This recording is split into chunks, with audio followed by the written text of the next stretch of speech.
The picture we had was that you have COVID, you die.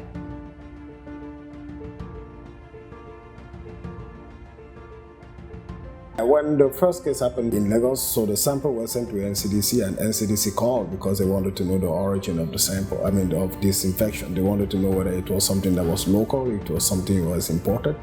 They also wanted to know, exactly if confirmed this patient has SARS-CoV-2, and then sequencing is only that technology that can let you have the genetic map of the virus. I remember driving from here to Ibadan Airport with one of our students called Paul. So I drove from here, we went to the airport, I collected a sample, and then Paul brought the sample back in the lab.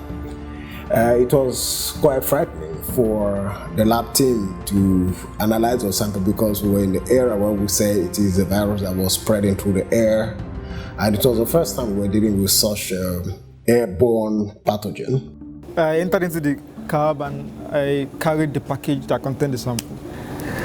The first thing that came to my mind was, I'm carrying a COVID positive sample. Even though this is in a proper package and well sealed and everything, this is still a COVID sample. What did I get exposed? This is my life I'm talking about. I was very scared for my life. I was thinking, what if something goes wrong?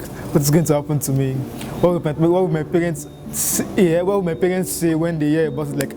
How would anybody inform my parents that I got exposed to COVID and I died? How would anybody inform my siblings, my nephews and my nieces? I was really scared. I was really scared. Well, when that sample came, because I just got in that day, I was scared, I won't lie to you.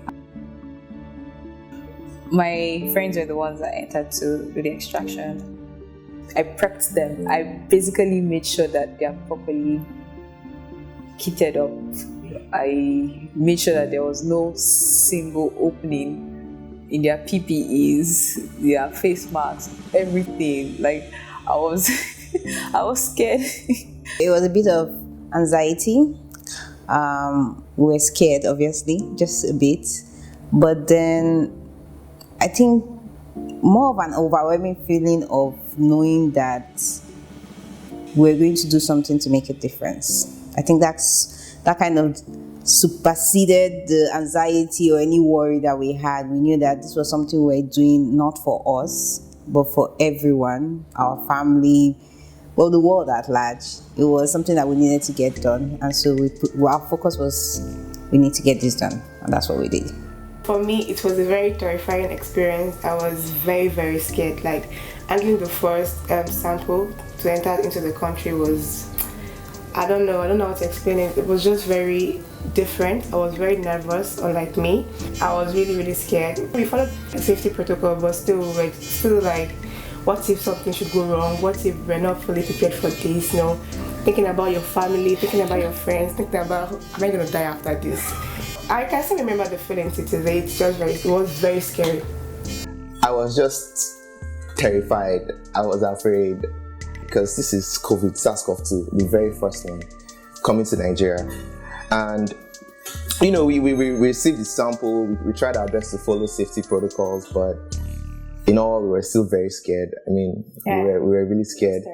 But you know what they say, even if you're afraid, do it afraid. So we wore our PPE here, and then we went into the hot lab, and we got the job done. One of the things that I was doing a lot while we were extracting was to be bleaching ourselves. I kept on bleaching, I kept on disinfecting because, even though we were confident in how we wore our PPE and we were confident in how we have protected ourselves, but we didn't want to take any chance. When they came out, I made sure that I baited them with bleach. After my colleagues extracted it, so I did a PCR screening just to make sure that, okay, this sample is actually positive for SARS-CoV-2 before we went into the whole sequencing process. Honestly, it was scary because it's like you're hearing about this thing everywhere else in the world, and all of a sudden it's right here. But the most important thing is that we were ready to handle those samples when they came in. Solving the problem on one hand felt great, but knowing that this thing has come to us at home was scary.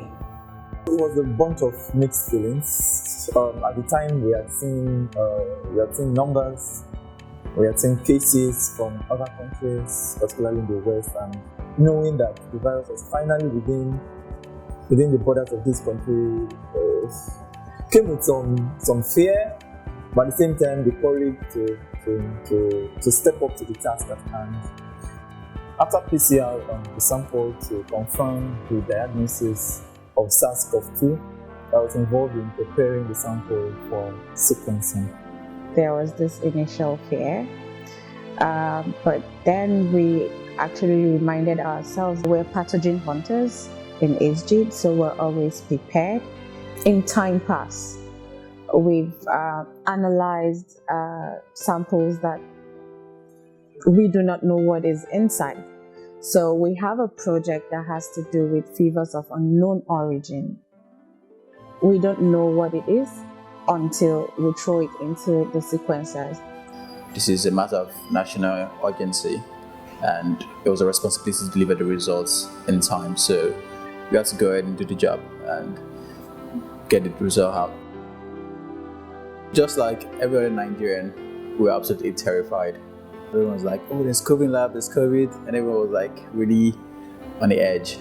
Everyone was absolutely terrified. I remember the day. Before the sample actually came to the lab, we had to prep the environment for receiving the sample first, because this is something we haven't received before. So I was involved in making sure everything was set. Then also after we got the data out, I was involved in data analysis as well. Following sequencing, it was also myself and one of my colleagues that did the analysis and made the genome available publicly. So I was pretty much involved in like every step how to do it. If you don't do it, who else is going to do it for you? If you didn't do it, then it would have taken weeks in order to get the samples overseas for them to analyze and eventually, give us a report, the result. So, and then what we need is actually to be fast and be accurate during an outbreak or an epidemic or a pandemic. So those are the two things that we need. The Ebola outbreak absolutely, prepared us, not only in our ability to test, but also in ability to sequence. So, and that's really what was very important, in this case. Leveraging the skills, leveraging the experience, leveraging the know-how that we had in order to move very fast and characterize the first SARS-CoV-2 genome in Africa, from a Nigerian index patient. So I think that was very important and a very huge milestone in the field and then for Africa. To the frontliners, I want to say thank you. We are proud of you. We want you to be proud of yourselves because you're making a difference. You're doing something great. Even if no one else applauds you, applaud yourself because you have made and you are still making a difference in the world today.